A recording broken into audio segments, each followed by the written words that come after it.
few years back, I had a lot of experiences with weird customers or just strange things that would happen at night. However, this one night takes the prize for the most disturbing and unusual situation. I had been working at the specific chain pizza shop for just under a year. I worked mid-shifts and night shifts alongside one other co-worker for the most part. It would stay busy basically up until closing at 2 a.m., so there wasn't a ton of time to mess around, especially since it was just the two of us. I'll call my co-worker Tom to keep his privacy. Tom was older than me by a few years and was a quiet, hard worker. He was in charge during the night shifts and would make all the pizzas while I would deliver them. Both of us would answer calls, though, depending on who was busy and who wasn't. Anyway, it was just past 11 p.m. and I had gotten back from a delivery when the phone rang. Seeing Tom in the middle of making a pizza, I picked up the phone. A man on the other line spoke, asking for a large sausage pizza. I put in the order and asked if he needed anything else. The man didn't answer for a moment.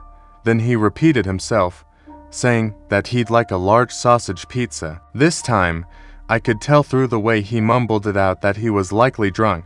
I confirmed that he just wanted one pizza, and the man said yes. I sent the order through, then grabbed my next delivery and dropped it off. Getting back to the shop, Tom had finished the guy's order and prepped it for delivery, so I grabbed it off the counter and ran to my car. I noticed as I was grabbing the order, though, Tom was giving me a weird look, as if he wanted to say something to me, but he decided not to. Again, though, Tom was pretty quiet and soft-spoken, so it wasn't very odd. The address was a good 15 minutes away, but there was no traffic at this time, so I got there pretty early. The house was normal, but it had a lot of land on either side, with the neighbors' homes barely visible through the trees. I got out and went around to the passenger door to pick up the pizza.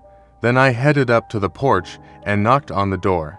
A few seconds later, a man came and opened the door wide open. This wasn't all that strange, but I always found it odd when people would open their door that wide, as it was just unnecessary. However, his face when he saw me seemed very confused and surprised, as if he hadn't expected to see me. Figuring he was just drunk and out of it, I handed him the box and told him his total. He slowly and awkwardly handed me cash, not saying anything. He held the box of pizza while standing in front of me and looked at it with a strange intensity.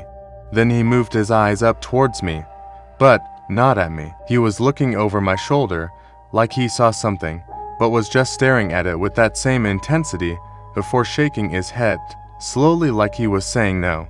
Getting really uncomfortable watching this man, I couldn't help but look back. I turned my head over my right shoulder and looked towards the driveway. A few feet from my car was a hooded man running back towards the trees. My heart jumped and I felt my body go into a sort of shock, trying to figure out what to do. I turned back around to face the man at the door, but he immediately stepped back and slammed the door shut. It all happened so fast. In just a matter of seconds, with the door closed in my face, I turned to face him again, but he was already lost in a dark tree line. I stumbled off the porch and ran to my car, backing out of the driveway as soon as possible and driving back to work. I tried to calm myself during the drive, but I still couldn't understand what had happened. When I got back, I told Tom about the encounter. He seemed to have very little reaction and just told me to deliver the next order when I was ready. I did as he said, but on my way back from the delivery, I ended up pulling over and calling the police to let them know, just in case. The police said they would have an officer check it out and call me back to update me. I got a call an hour later, and once I got out of work, I waited in the parking lot for the police to show up and talk to me. When the officer came up to my car, he mentioned that he talked to the man at the residence who matched the description I gave him. The guy told the officer that he was just waiting for his buddy Tom to show up since he knew he worked at the pizza shop. When asked about the hooded man, he gave no details and said he didn't know anything about that and he didn't see anyone. With that information, I was even more horrified and confused. I thought maybe they called thinking Tom was a delivery driver and were setting him up so they could jump him. That would explain the hooded man by my car and the surprise of the guy at the door. I also thought back to the look Tom gave me, wondering if he was trying to warn me about something. I talked to Tom about it on multiple occasions, but he gave me quick, useless answers saying the guy was just an old friend and he didn't know anything about anything. I moved on to another pizza shop very soon after that incident, but now that the horror of the situation is in the past and I know it likely wasn't a target on me specifically, I've enjoyed trying to figure out the mystery. I still don't know for sure what the situation was, but it was by far the strangest and creepiest I've ever had.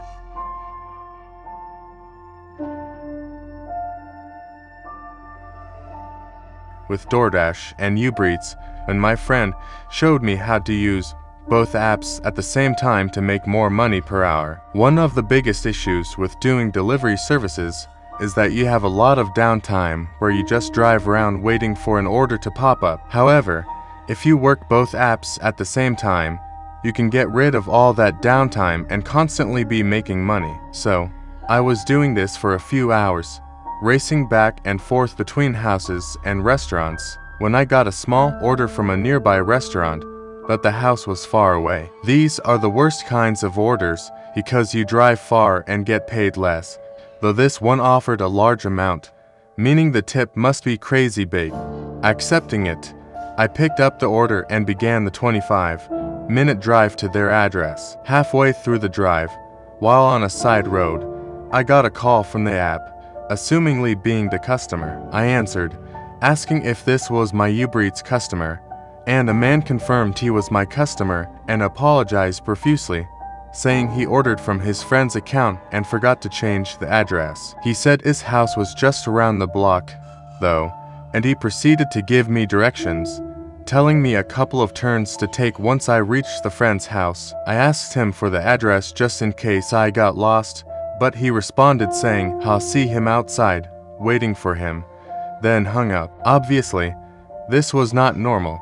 However, I was more than halfway there at this point, and I gave the man the benefit of the doubt as forgetting to switch it from your friend's address seemed like a legit thing that could happen. It could have also been the fact that I was a bigger guy that helped me convince myself to go through with the delivery, as I wasn't really afraid of anything. When I got to the supposed friend's house, I took the turns as the man had said and drove down a dimly lit neighborhood road until I reached a no outlet sign and saw the road ended just a few houses down. Feeling confident I had taken the turns as the man had said, I pulled over and grabbed my phone to call the customer, just as I was clicking into my recent calls. A knock at my driver window made me jump. A bit embarrassed at how noticeably startled I was, I rolled the window down to greet him, but looking up at the man, his face had no emotion, just a completely straight, blank face. I let go of the window button and immediately pressed the lock button, which was followed by the man sticking a gun through the half-open window, right at my head, as he yelled out something. I heard more voices call back, followed by a group of people running up to the car and trying to open the door handles. They were all yelling commands at each other, but in the heat of the moment, I couldn't make out what they were saying. I was in a full-on shock, staring into the barrel of this guy's gun.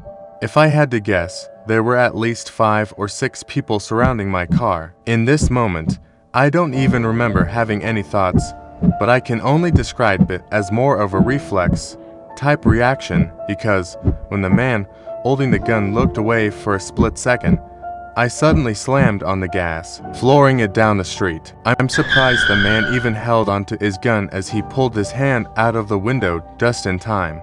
Seeing the end of the road, I quickly did a 3-point turn, and when I faced the other end of the street again, they were all gone. Not a single one of them was anywhere on the road, sidewalk, or by the houses. They must have just fled the scene the instant I began driving. As soon as I made it out of the neighborhood, I called 911.